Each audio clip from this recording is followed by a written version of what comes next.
Okay, we're in the home of Spaceman Sam, who we met at the Apple Store. I went in to take a ProCare class, and which is, for those of you who don't know, it's to help people like me who don't know much about computers.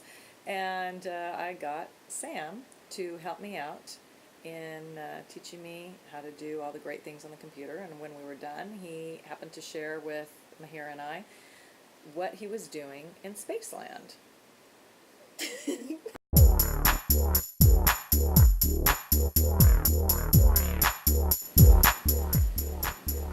Your space or mine?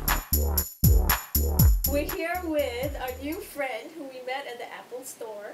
It all started one day, one shiny day, when Sherry was having a lesson, a ProCare lesson from Sam. Hi. AKA Spaceman Spiff. Spaceman Spiff. And it was very interesting because we started off with the lesson on iMovie, and it ended up with Spaceman Spiff telling us all about his love and his passion for space travel, which we thought was nothing short of a miracle. That's right. So we want to ask you, because when you speak about space travel, your face lights up.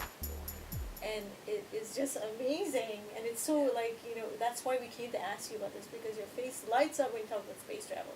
What's the miracle in it for you? Why are you so passionate? Because it will change the world. Imagine, if you will, the world leaders floating in orbit around the Earth where there are no borders, there's no politics. You see what's happening with the pollution. You see the oceans being depleted. You see just the planet as one whole system instead of just this little region here, this region there, and the conflicts here and the conflicts there. Up there, you don't see conflicts. You just see this big globe. And it's the only one we have. And I see space travel as a way to look look back at the Earth as a different perspective, and then look out again and realize that there's like infinite possibilities for doing anything you want. Yeah, that's really interesting. I never thought about it that way. I know. Really interesting. Kind of take a step back and look what we're doing to our planet. It's time to unite. I love that. It was well said. Very well said. What a great vision. You can see all the things that are happening in the world, and you realize, this is one little planet, and it's just you and me, and we're just a small piece of this greater universe. And when you look around, you see those stars, you see the planets, you see the universe, and you see just infinite possibility. You're so right. You forget the concept of what culture you're from, what country you're from. You're just a human being, and you're with another human being, in this universe. Yeah, I mean, our battles in right-wing versus left-wing fights are just such a joke, because in the long run, it doesn't matter. And when you're up there, I can imagine you must feel like such a little minute particle. Yeah, that does give you a perspective.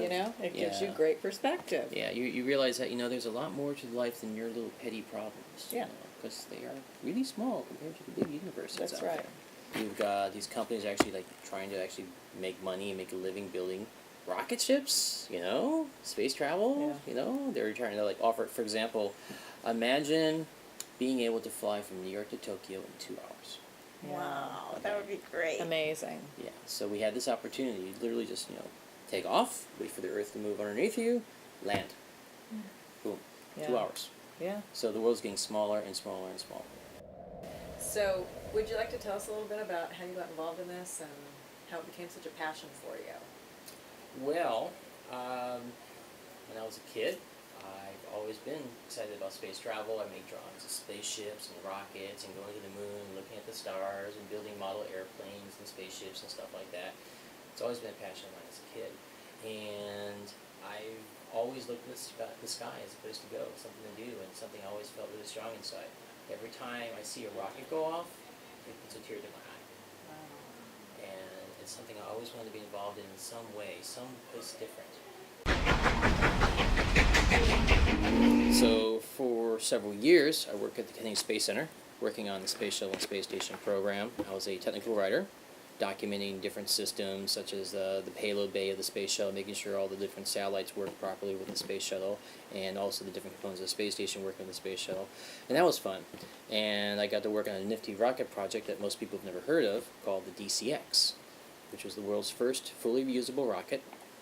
And if you're in the industry, you'd know about it. If you weren't in the industry, then you probably never heard about it. But it was one of the things that basically started a whole bunch of new businesses. The idea that people can actually spend their own money and build a privately reusable, privately operated rocket ship.